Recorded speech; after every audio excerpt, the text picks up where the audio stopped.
Hey, what's going on, friends and family? My name is Skylent. I play a lot of different games, though often I will start the intro with like, hey, I'm doing this genre, I play a lot of this genre. This time, I'm just saying I play a lot of different games, and I want you guys to realize that. I do a lot of MMO lists, but that's just because, like, I played a lot of them historically, but that doesn't mean that's all I do, and that's not all that you have to do either. A lot of people have this idea, this concept that when you pick an MMO or you play MMOs, you are an MMO gamer, or like if you do one's MMO top 10, you're an MMO YouTuber. No, guys, there's a lot of other games out there, and there's a lot of misconceptions of what is and isn't an MMO, but regardless, guys, I just want to make a list of games that if you are hard stuck in the genre of MMO, and you are just daydreaming, you got your fantasies of the best MMO, you can't wait until Ashes of Creation comes out, I don't care, dude. You need to be checking out these games. These are games that you probably missed just a little bit, but they're still booming and popping, and that you need to be checking out, you need to be playing, because there are definitely some feels, some social interactions, and some really weird online interactions that you can have with these games. Not technically massive,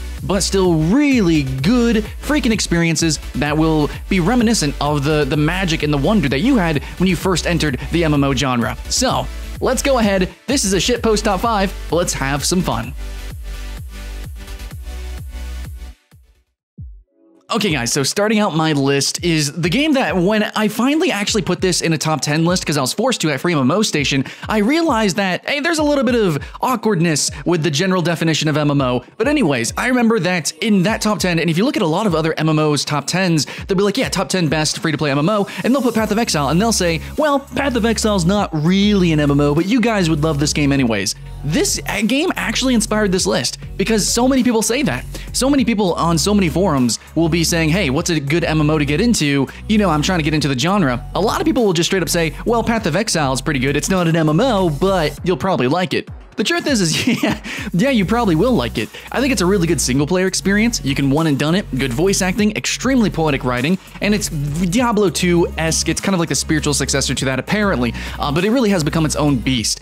Now, it actually does parallel to Diablo 3 very well with its own competitive leagues, and God, the customization is crazy in this game, but it is kind of more not massive. It's literally not massive. In fact, Path of Exile even explicitly has created an article saying, please do not call us an MMO. Stop doing that. Here's the reasons why. So Path of Exile, it's not an MMO, but will you like it, and will it give you some, you know, online RPG vibes? Well, yeah, because it's an online freaking RPG, and it's amazingly online, amazingly free to play, and it's a freaking good RPG. So you should be checking this out. If you're an MMO player, I don't think any other game on the face of the planet has been suggested more to MMO players that's not an MMO than Path of Exile. But I'm putting it here, starting out the list. Alright guys, number 4, I'm going to slap down Ark Survival Evolved. Now we're actually going to go kind of based on just my personal preference of what I think you guys are going to like on this list. It's not which ones are more massive, more social. I'm sorry, the list might not make sense, but basically I'm throwing Ark Survival Evolved here because I think it's a really cool social dynamic in this game, and I think a lot of you guys really like these survival server games. It's hard to call them MMOs. Some actually do. Minecraft does have MMO servers, Rust does have MMO servers, but there's a lot of these games that don't quite make it to that massivity point. Ark Survival Evolved is one of those games that has persistence, that has really good PvE, freaking dinosaurs, and then, you know, they added dragons and stuff with some DLC, and stuff and things are happening in this game. It can get pretty cheesy pretty quickly, but there is this really interesting server experience that you can have with Ark that a lot of other games don't have. So you have your co-op games like Path of Exile, you have your full MMOs, you have some in-betweens MMO lights, and Ark Survival Evolved is definitely one of those, where it has this bleeding persistence, this perpetual gameplay with, you know, building bases, having them destroyed, sieging, stuff like that. Freaking dinosaur sieging, yeah. So there's a lot of cool stuff here that I think MMO players would really love in an MMO, which we have not really gotten proper with the full bag. So if you can stomach the fact that it doesn't have quite like hundreds of players in one spot, it's still going to be big team battle. It's still going to feel massive with guilds and clans and stuff like that. It can still feel really good, really social. And I know there's some debate, you know, some skepticism over some criticism the game has had, but all in all, it's still worth the price and it's still worth the experience. Try it out. All right, halfway on the list. Kind of topsy-turvy this list is, but we're going to go back down to 4 players. That's going to be Monster Hunter. So Monster Hunter is going to be really fun for MMO players because I am generalizing here, but normally I would make this list based on player count. but instead I'm basing this off of the most popular MMOs right now, which happen to be raid-style, party-based MMOs, World of Warcraft and Final Fantasy XIV, and then even Guild Wars 2 and Elder Scrolls Online to an extent have that as well.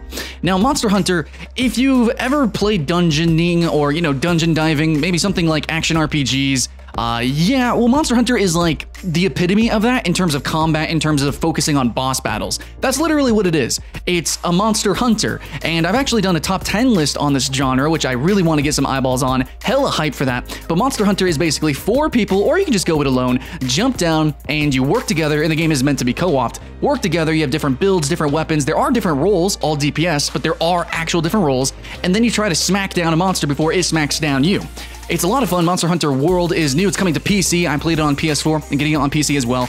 And it's really cool how you run around and chase the monster, and the monster will chase you. And man, there's so much cool stuff that I wish more MMOs did with their dungeons. More open dungeons, more dynamic dungeons and monster fights, and more roles with DPS. So if you like DPSing in normal games, holy crap, dude, Monster Hunter has some of the coolest, most mind-bending stuff that you can do, from rodeoing to smashing, slashing, even the range stuff can probably compete with Horizon Zero Dawn for a Monster Hunter. Yeah, I'm just saying, pretty much. If you like jumping down and boss fighting with a raid, with a party or whatever, you got your group, 4 players, oh man, buddy system, this is the game for you.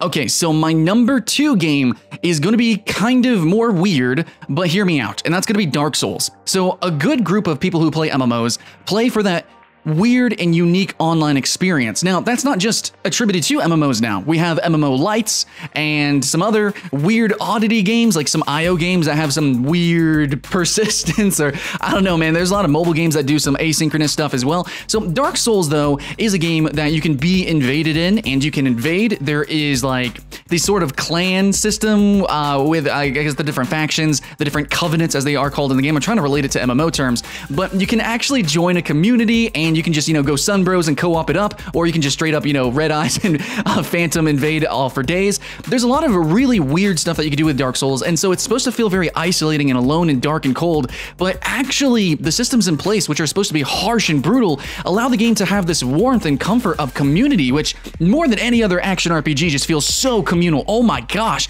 when it's so weird because the world itself seems to be like having teeth against that.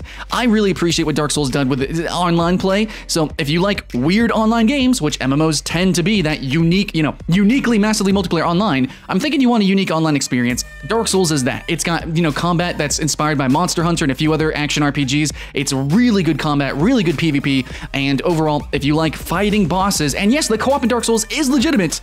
If you like having that experience, though smaller team, generally just gonna co-op or 1v1, oh my gosh, man, Dark Souls is totally that title, especially for those MMO PvP players.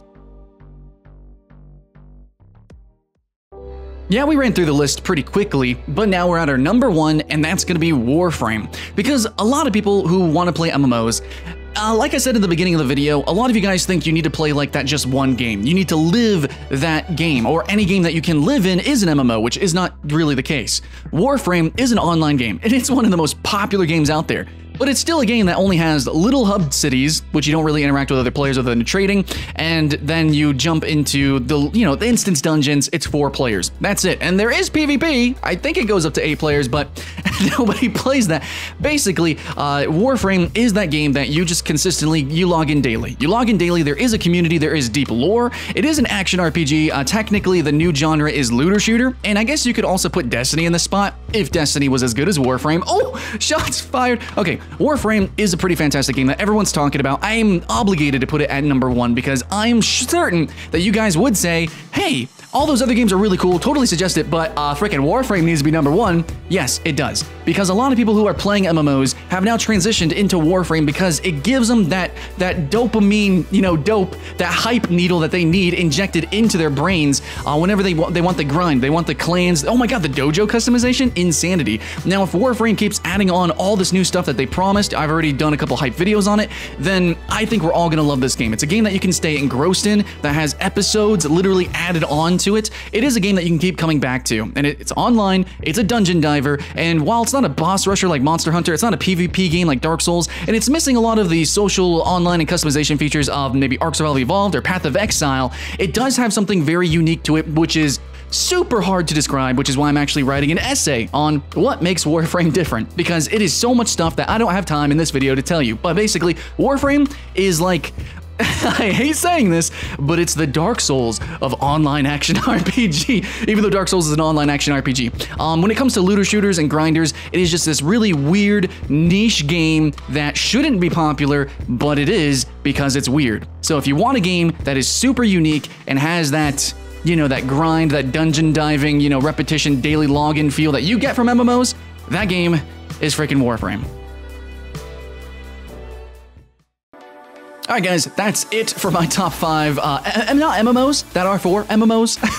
So if you're an MMO player, then these are the non-MMOs that I think you could transition well into, because it has some habits or it has some mechanics that are generally prevalent within MMOs, and I think you'll just, you know, you'll have fun with it, okay? That's all I'm saying, guys. I play a lot of different games. Hopefully you guys appreciate that, and if you guys want to see more weird and unique top 10 lists, hey, peel some eyeballs on the Patreon. Thanks for the donations, the likes, subscribes, and shares, all the good stuff, and thanks for just being part of the community. It's called Skylent Games, but you know, like, you guys are really the show here. You guys are the friends and family. You guys really make it all possible. So I just want to say thanks. Applause for everyone. Hopefully you guys are all having fun and keep that hype alive. My name's Skylent, and I'll see you again next time.